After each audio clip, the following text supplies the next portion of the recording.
So this piece is a double-sided cup shape that is concave on both sides, but as you come toward the middle, it is exactly straight, and that is this moment. As it moves either way, it gets thinner and thinner to become this little side slice. It becomes this sliver of a drop shadow on the back side. Alright, so this piece will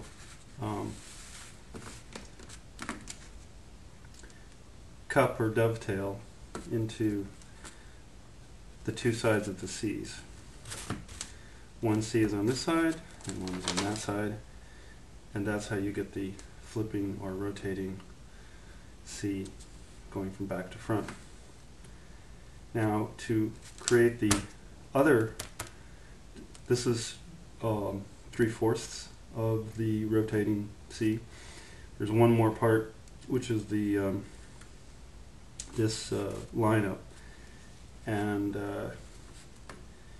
this is made out of, this would be the center of that if you were to cut this in the middle. It's this box shape, and then it tapers into a concave and convex version of itself on either side. I'm going to put that to the side and start working on now this interlinking piece. It is again a kind of teardrop, a oval, a pinched oval on both sides.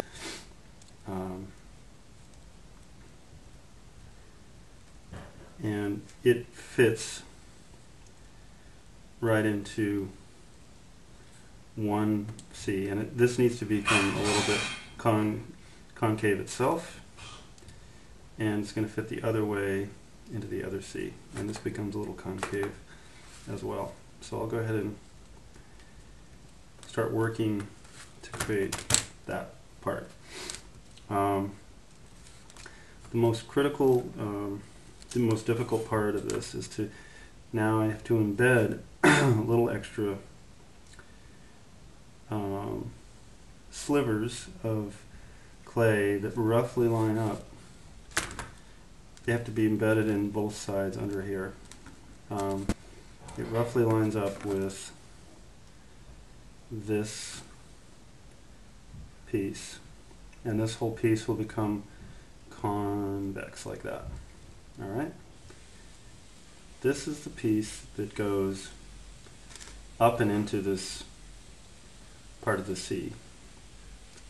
So it lays in halfway up, and these other two parts are the wings that get buried inside of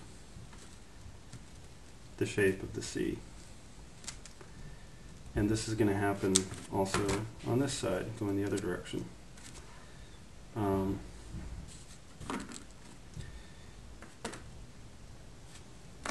This is the open part of the C. This is going to lay down into it. These two parts are how it rises out of the now these sections have to be sort of curled like it curls like that because it actually is part of the curve of this. This section is curved like that, so these parts have to be curved on both sides. This whole piece lays in. It goes to the very center of where the C, where the flip starts to happen from one side of the C to the other, like that. And then these pieces of white go down in.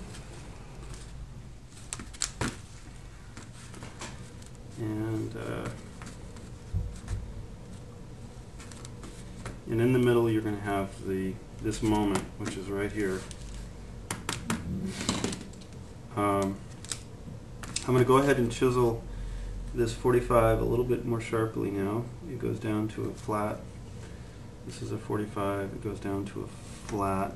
I don't see the shape. You kind of have to redo these shapes periodically because they get a little mushy. And going back in and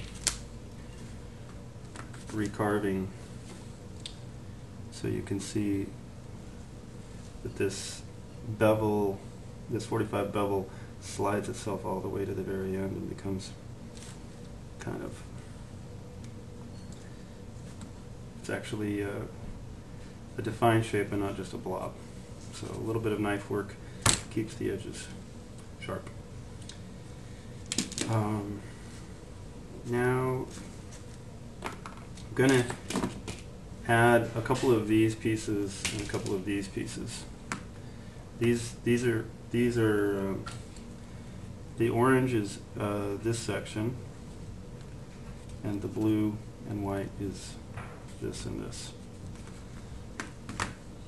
These are kind of tildes, and they've been carved to be flat right here, and they flow down into a 45 shape. They start out as a 45 shape on this side, they go flat, and then they curve the other way into a 45-degree angle. Same thing on this side. They both mirror each other. Now these two shapes are opposite of each other. Actually, yeah, that's better. They both curve the same way, but the flow, if you look at the flow of their angles, these things create a valley, these go flat, and then these things create two 45-degree shapes. Here's the valley, flat, and two 45 shapes. Because these are mirror opposites that sit on either side of this, I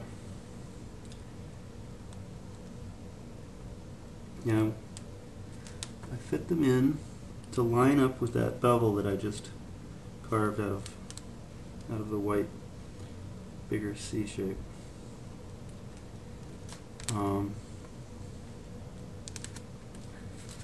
can see how that fits. This is going a little far, so I'm going to trim it down a little bit. Doesn't need to be. You see it's going past the 50 to 50 yard line, or the half and half line. So I'm going to go ahead and shave it down a little bit so it comes to a stop more closely to the midpoint of the white larger C shape. This one is the top part. It falls in. That's why these are mirror opposites, is because they're respecting the opposite bevels of the C. And it fits in right here, and this fits in right there.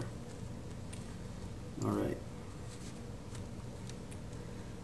The last piece is what goes on top. It's this right here and this down here.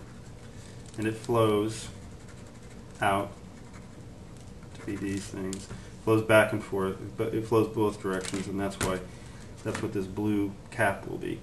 I find these pieces to be very interesting shapes. They look sort of like an airplane propeller, where they are twisted on both sides a little bit. They become very thin at the edges. They cup and become concave, and they're convex on the other side. And you want to put them, let's see, you want to put them, they also mirror each other too. They're doing the opposite thing. Both of these propellers are doing the opposite direction, much like the orange parts were.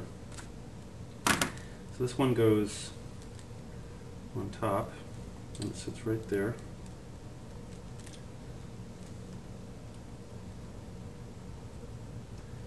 And this one goes on the bottom.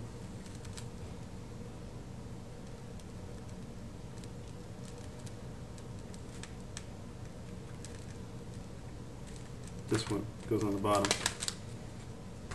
And it goes into the gap between these two shapes, and it fits like so. Now you want it to come, it's supposed to be straight right here, and then it's supposed to flow down like that. So you want it to come to a sort of a pinch shape, and then it disappears. I'm going to trim this off a little bit because it's going a little too long, going past the 50-yard line, past the 50% line. So you can see how the two pieces join, and then they become flat. They should always be touching each other. The blue is always touching the orange, and then they disappear at the same time around the 50-yard line. Just taper, they just completely disappear. Now, this is 2-point perspective, which means it's flat all the way along the top. There's a little extra up here that I want to get rid of to make it flat. Probably want to add a little bit back here to make it flat.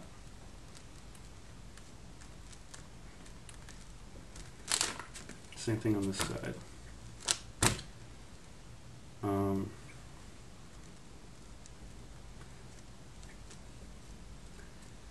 Okay. That is how the two pieces flop back and forth between the two C's that create this kind of rotating angle. Now these last two pieces, just so you get a bigger picture idea, are going to end up on one side here and on the other side here. And that's how this creates a complete circle. This is the 100% cycle. This is a cycle that goes over and over. You can keep moving this down, and that's exactly what this cycle represents. To finish this up, last steps, I need to put in some shapes on this side. Now this is one of the trickiest little shapes, is this little slightly straight and then convex shape that goes in right here at the 50-yard line. It so quickly becomes, here it is again, so quickly becomes this shape. It just transforms from one frame to the other, that there's a kind of moment of flow between those that's happening on the inside, which is really hard to see, hard to show you. I'll open this up. Happening on the inside here.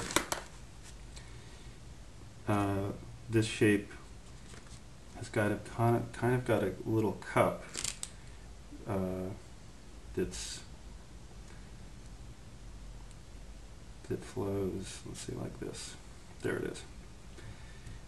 It's actually also a kind of tilde or pinched oval.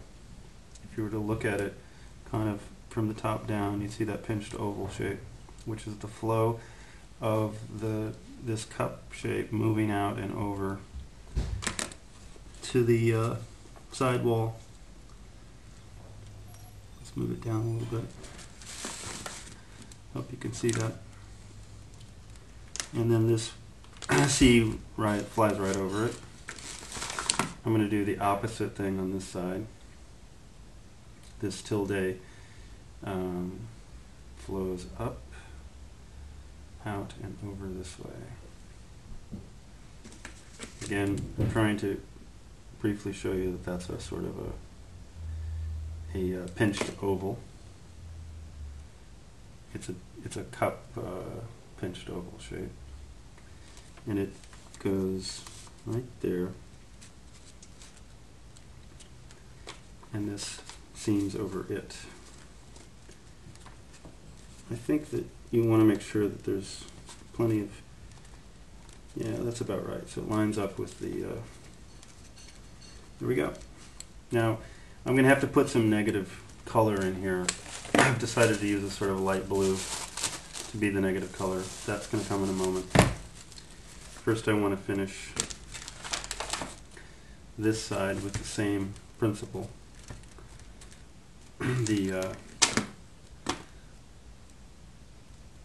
Create the kind of general, get the general form of this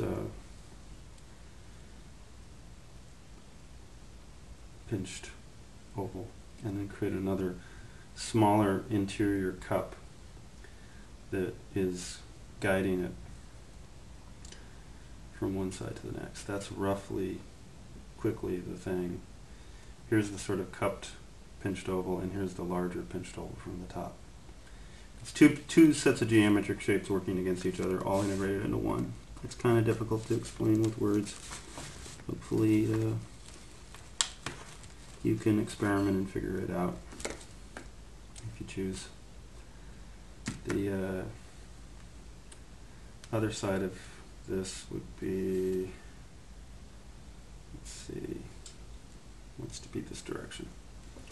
Okay, so I just want to make sure I've pinched it the correct way to go with the flow of, so it's, in a sense, it's a mirror opposite of what happened on the bottom.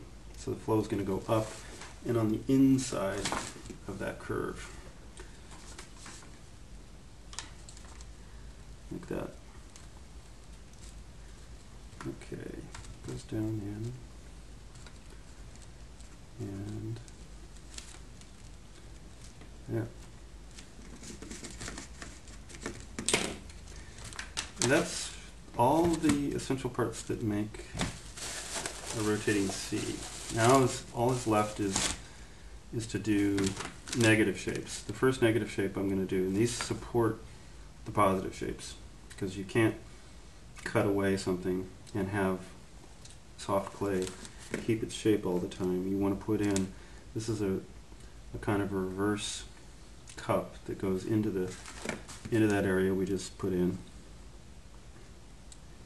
And this is the neutral color, the light blue. Let's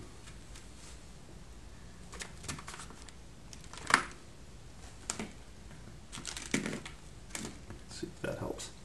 I don't know if you can see it from there. So I'm going to put in another neutral color. Kind of goes like that. It's to reinforce that little last cup shape I was building in there. Done. And now the larger positive blue that fits in this valley. It's fairly similar in shape. You want it to be kind of boxy, and also it's a good idea to work with these pinched ovals. It fits, this will hold the C from collapsing as it's cut.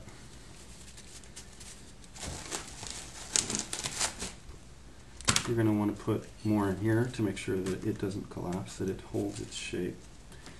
This may seem like less interesting work, it's fill-in work, but it's still very vital to keep a careful eye on how you're distorting things, because you don't want to distort them too much as you do this. You want to keep as much of the original architecture that you just built clean, clear, precise, because it'll get mushy really fast and you don't want to lose the visual gestalt of what's going on. So this is a sort of a wedge shape, and I'm building it because I want to keep the wedges of these lines a little more pristine.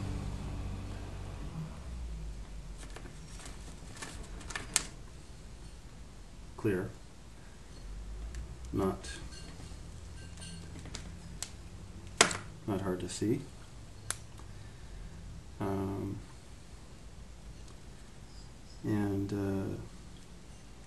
Again, this is a good way to keep. I should go in and redefine this. I feel like this is getting sloppy in here, so I'm going to go in and redefine it. Because even though it's hanging out in midair in light blue, it still needs to be clean. Create a little ribbon of